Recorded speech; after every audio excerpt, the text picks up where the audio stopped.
নমস্কার, public news next চ্যানেলে আপনাদের জানাই স্বাগতম। সংবাদ পড়ছি আমি পল্লবী। শনিবার পশ্চিম ধলাইয়ের বাগবাহারি কংগ্রেস দলের এক বিশাল নির্বাচনী জনসভা অনুষ্ঠিত হয়।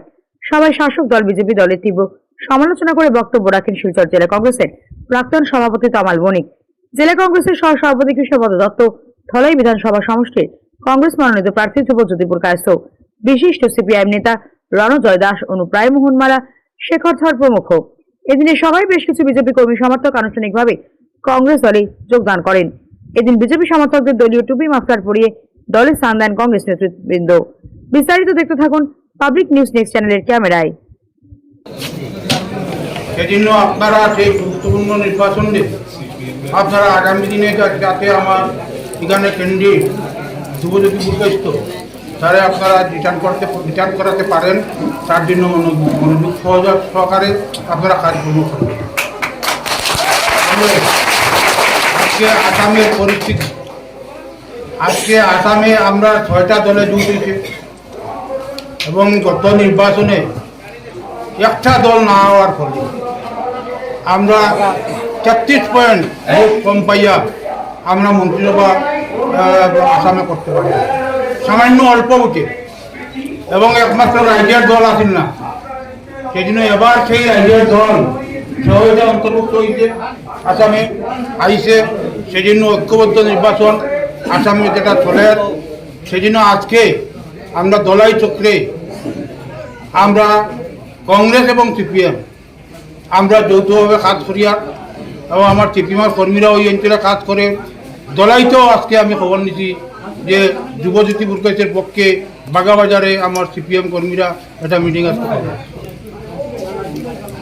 সেজন্য আজকে বিজেপি আসামে ওই লোক তারা 10 বছর, সানোয়াল 5 বছর, আমার হিমন্ত বিশ্ব শর্মা 5 বছর, আর দিল্লিতে আমার নরেন্দ্র মোদী 12 বছর চলে। সেজন্য গত লোকসভা নির্বাচনে আপনারা জানেন যে নরেন্দ্র মোদী কইছিল যে 300 পার, কিন্তু 240 আটটিছে। সেজন্য আজকে এই গুরুত্বপূর্ণ নির্বাচনের কারণটা কিটা, আপনার বরিষ্ঠ কংগ্রেসের নেতা আজকে রাহুল গান্ধী বিভিন্ন মিটিংয়ে আজকে সংবিধান লইয়া মিটিংয়ে বক্তব্য রাখেন। সেজন্য যে সংবিধানটা কি সেই জিনিসটা আপনারা বুঝতে হইব যে সংবিধান ও ভারতবর্ষের স্বাধীনতার পরে প্রত্যেকটা জাতির যে অধিকার, সেই অধিকারটা সংবিধানের মধ্যে দেওয়া গেছে আমার ডক্টর আম্বেদকর। সেই সংবিধানটা সেই নরেন্দ্র মোদী সরকার সেটা সংবিধানে রাখতে চান না, সেটা পাল্টাই দিয়ে মানে মোটামুটি পাল্টাইও দিচ্ছে।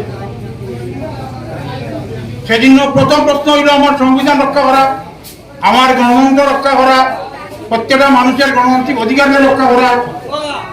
এই জিনিসের উপরে আমরা গুরুত্ব দিতে হইব। খালি ভোট পাইল, ভোট দিলাম, কারণটা কি এটা বুঝতে হইব। আজকে বিজেপি ইয়া কইব যে ভাই আমরা তো অন্য দিলে ইয়ার ভোট দিলাম, কিন্তু আজকে মূল্যবৃদ্ধি কিটা হয়েছে সেই জিনিসটা আপনারা বুঝতে হইব।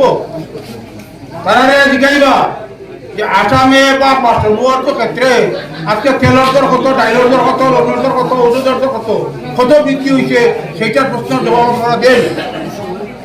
এবং আরেকটা জিনিস প্রশ্ন করতেছি আমি আপনারা, সেই প্রশ্নটা আপনারা বিজেপি কর্মীরা আইলে বলে জিজ্ঞাসা যে আমার বাগবার ডিপিতে জল মিশন প্রকল্প 5টা, সেই 5টা জল মিশন প্রকল্প তারা কবে এটারে মানুষের জল দিতে আসিল, প্রত্যেক বাড়িয়ে বাড়িয়ে পাইপ আসি, আজকে বছর 2 হয়ে যায়, কিন্তু আজ পর্যন্ত সেই 5টা জল মিশন প্রকল্প আজকে কয়টা বাড়িতে জল গেছে সেই প্রশ্ন তারা করবা।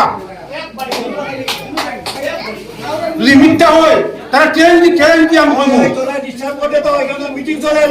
তারা চ্যালেঞ্জ কইমু তারা কইছিল প্রত্যেকটা মানুষের জল দিব, কিন্তু আজকে জল হই পাইপ কাটছে, পাইপের জায়গায় পাইপ নিল আর নলকূপ গাড়লো আর শেষ।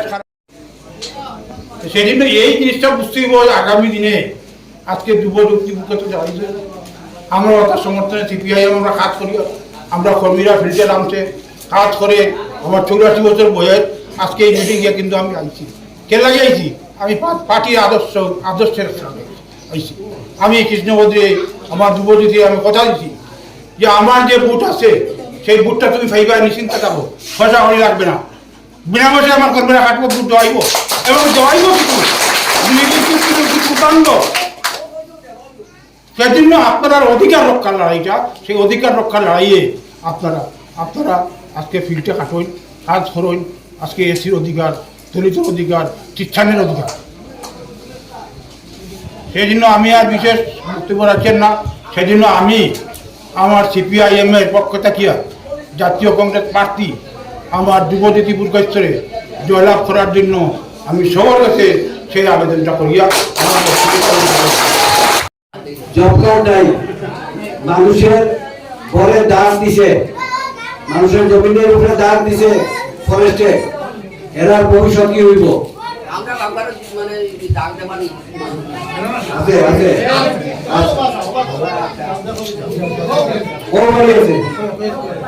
কাজে এই ধরনের বিভিন্ন সমস্যা আছে।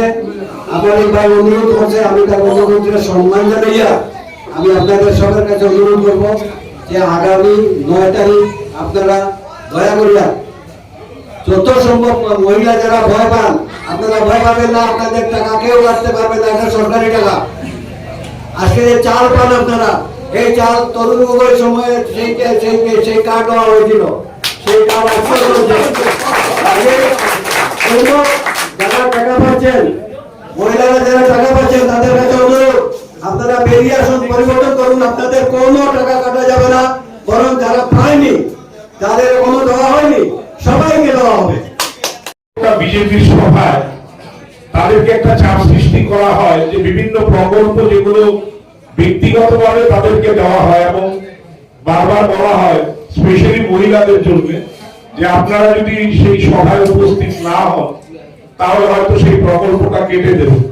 এরকমই একটা হাওয়া পুরো বরাক উপত্যকায় চলছে এবং দেখবেন যেটা একটু আগে অনুবাবু বলেছে যে বিভিন্ন সভা সমিতি যেগুলো চলে বিজেপি, সেখানে মহিলার অংশীদারিটা খুব বেশি। আমি ধন্যবাদ জানাই, কৃতজ্ঞত ফিল করছি যে আপনাদের প্রণাম জানাই যে আপনারা এই সভা আজকে দুপুর প্রায় এখন 2টো বাজে আপনারা সবাই রয়েছেন, তার জন্য আপনাদেরকে একটা কারণে প্রণাম আমার। দেখুন, আমরা খুব একটা শুনি কথা যেটা বিজেপির অনেক লোকেই বলে থাকে এবং যারা শীর্ষস্থানীয় নেতৃবৃন্দরা আছেন, নেতারা রয়েছেন দিল্লি জুড়ে বা আসাম জুড়ে, দেখবেন বলবে যে প্রশ্ন করলেই নাকি দেশদ্রোহী হয়ে যায়। কিন্তু ভারতবর্ষ স্বাধীন 47 সনে হয়েছে। আমি একটা প্রশ্ন আপনাদের কাছে রাখছি যে ভারতবর্ষ যখন স্বাধীন হয়েছিল তখন ভারতবর্ষের যারা স্বাধীনতা সংগ্রামী ছিলেন তারা কি দেশদ্রোহী ছিলেন না দেশকে ভালোবেসে দেশের জন্য প্রাণ দিয়েছেন? দেশের জন্য প্রাণ কি তারা মানে দেশদ্রোহী হিসেবে দিয়েছেন না দেশের জন্য কাজ করতে হিসেবে দিয়েছেন? আপনাদের কাছে একটা প্রশ্ন আমি করলাম, কিসের জন্য দিয়েছেন? দেশের জন্য। তো দেশের জন্য যদি দিয়ে থাকে এবং ভারতবর্ষ যখন 47-এ স্বাধীন হয়, স্বাধীন হওয়ার পর যখন ভারতবর্ষে একটু আগে আমাদের শ্রদ্ধেয় রমেজয় বাবু এই কথাটা বলেছেন যে সংবিধানটা যখন হলো যে ভারতবর্ষের মানুষ কিভাবে চলবে, কারণ ভারতবর্ষ তো একটা জাতির দেশ নয়, একটা ভাষার দেশ নয়। এখানে বিভিন্ন মানুষ, বিভিন্ন জাতি, বিভিন্ন ভাষা, বিভিন্ন রঙে, বিভিন্ন ভাবে, বিভিন্ন খাবার দাবার বিভিন্ন রকম ভাবে চলে এবং সেই যে একসাথে চলার যে বিষয়টা, এই বিষয়টা আমাদেরকে ঠিক করে দিয়েছিল আমাদের সংবিধান। আজকের দিনে দাঁড়িয়ে যারা এই সংবিধানের বিরুদ্ধে কথা বলে তারা কি দেশদ্রোহী না তারা দেশকে ভালোবাসে? খালি এই কথাটুকু। কারণ আজকে যারা সংবিধানকে বাঁচানোর জন্য আমাদের যিনি সর্বভারতীয় নেতা রাহুল গান্ধীজি যখন পার্লামেন্টে বক্তৃতা দেয়, সেই সংবিধানটাকে হাতে নিয়ে কথা বলে এবং সংবিধানকে কিভাবে বাঁচানো যায় সেই কথাগুলো আসে। অথচ বিজেপি দলের যারা নেতা তারা কিন্তু সব সময় সংবিধানকে কিভাবে ভঙ্গ করা যায়, বিভিন্ন আইন কিভাবে সেগুলোকে খর্ব করে অন্য নতুন আইন ঢোকানো যায় সেই সব কথা নিয়ে খালি এগুতে থাকে। তো এই যে জিনিসগুলো, যে আমরা কোন দেশে, আমরা যে দেশে আমরা জন্ম নিয়েছি সেই দেশটা কিভাবে চলবে সেটার দায়িত্ব কিন্তু আমাদের।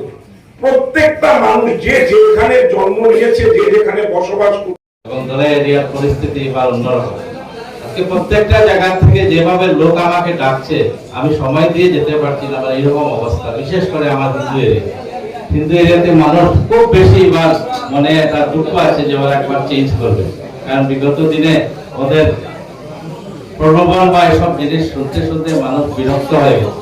প্রত্যেকটা জায়গায় মানুষ এখন আমাদের কংগ্রেসকে চাইছে, কারণ পেপারে, নিউজে বা মোবাইলে সবাই দেখতে পাচ্ছেন যে আসামে 100% কংগ্রেস গভর্নমেন্ট হবে, এটা কোনো দ্বিধা নেই।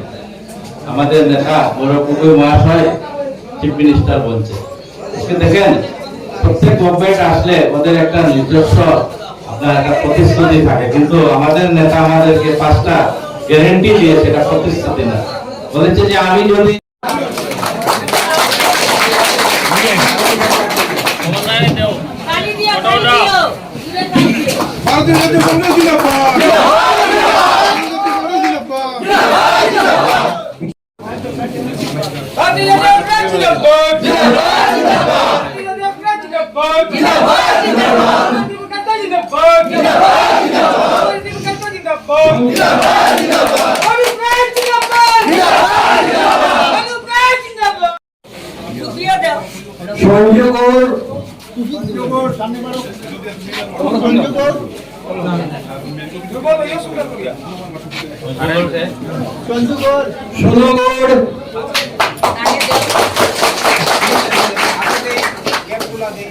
অজয় দাস,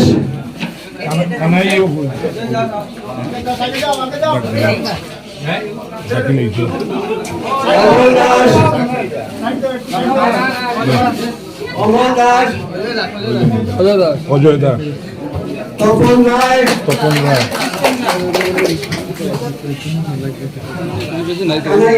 কানাই দাস আছে,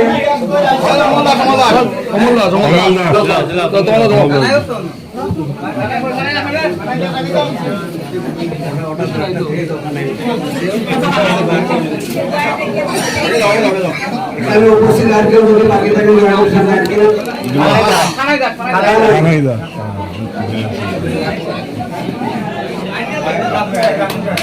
রাখু রায়,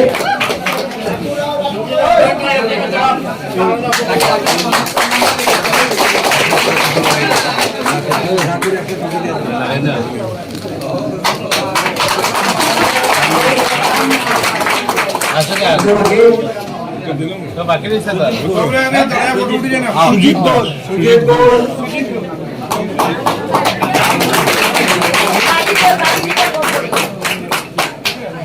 আপনার নামটা শঙ্কু রায়, শঙ্কু রায়, আর কে বাকি?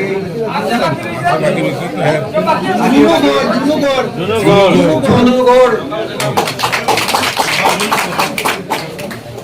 আর কে বাকি আছে?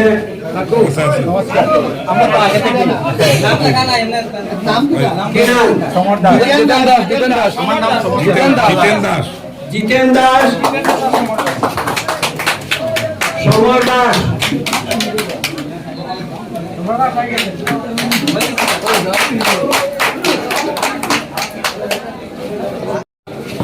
এবং এই সভাটা কংগ্রেস এবং সিপিএম যৌথ সভা, সেজন্য আমরা আজকে এখানে উপস্থিত